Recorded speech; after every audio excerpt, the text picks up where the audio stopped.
Extra Punch!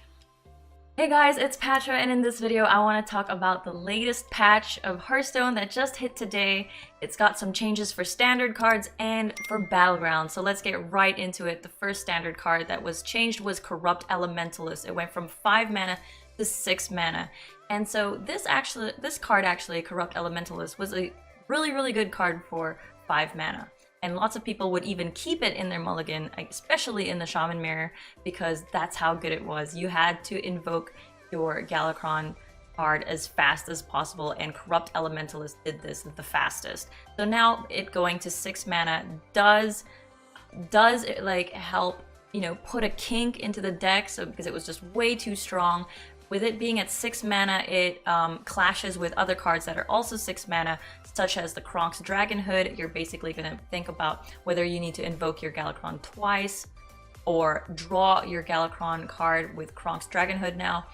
Dragon's Pact was a 6 mana card also, so it was nice to basically curve out Corrupt Elementalist on 5 into your Dragon's Pact on 6, but now both of them being 6 mana, you have to do the Corrupt Elementalist before your Dragon's Pact most of the time. But, you know, there are ways to get your Dragon's Pact going.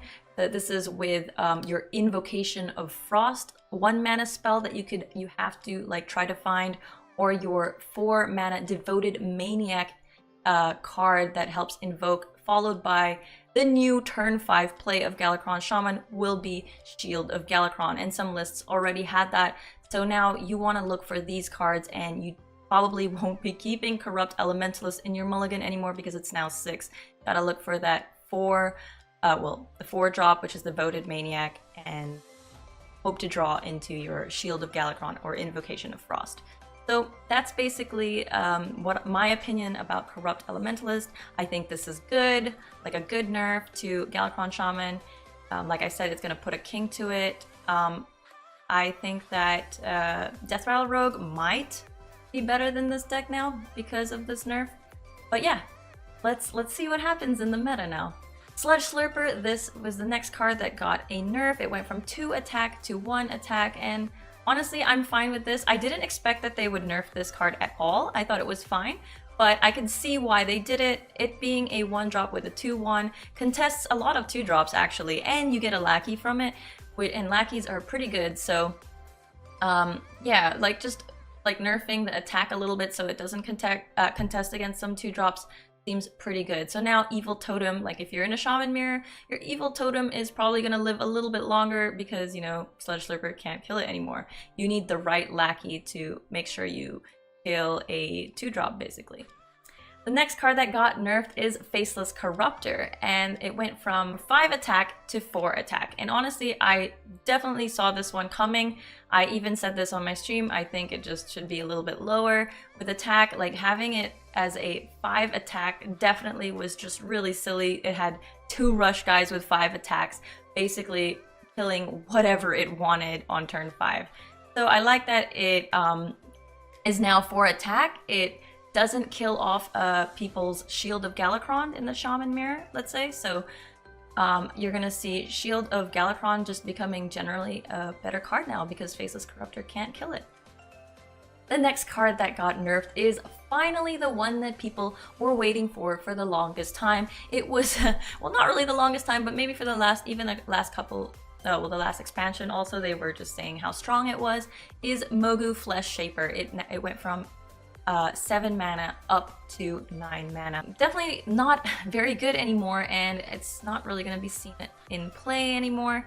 I think the only time we're going to see it being played now is if it's in like Murloc Shaman. That's because Sea Giants in that deck, and maybe it doesn't even make the cut because maybe Sea Giants are just better. So yeah, I'm happy that they nerfed it, but who's to say if 9 mana was a little too much? Maybe it was fine at 8 mana, but you know, I don't know. I'm gonna have to test this out. Maybe 9 mana could be like a perfect nerf for it, or maybe it's just a little bit too much. So yeah, it might be that it being 8 mana was the perfect cost rather than 9 mana. So let's find out. That's basically all the cards that were nerfed from standard. The Mogu, the Faceless Corruptor, the Sludgelurker, and the Corrupt Elementalist. A card that I am surprised to not see is the Reom Apothecary, which is used a lot in Death Rattle Rogue. And because that card wasn't nerfed, I think Death Rattle Rogue might be the best class, and it might even overtake Shaman now, like I said earlier. With Reom Apothecary, it's just way too strong. You get the Death Rattle, and you also draw the card at the same time. So if you get like the Mechanical Whelp Death Rattle, let's say, and then you draw your 6-drop Mechanical Whelp also. So it's just a little too strong, and lots of Death Rattle Rogues are just basically, let's just draw our Reom Apothecary and win. Basically, it just sort of reminds me of when people were like, let's just draw Barnes. With that being said, that is all the standard cards that are being changed, and you get full refund for all of these cards. If you realize now that these cards just suck and you're not going to be playing them anymore, you have, I think it's usually a week to disenchant these cards. I usually just disenchant it anyways, no matter what, because that's just free dust. And if you find out that it is good, or other people find out that it is still a good card, then you can just craft it again. So it's not a problem. Moving on to Battlegrounds. Battlegrounds, the first thing I want to say is Nightmare Amalgam is completely gone.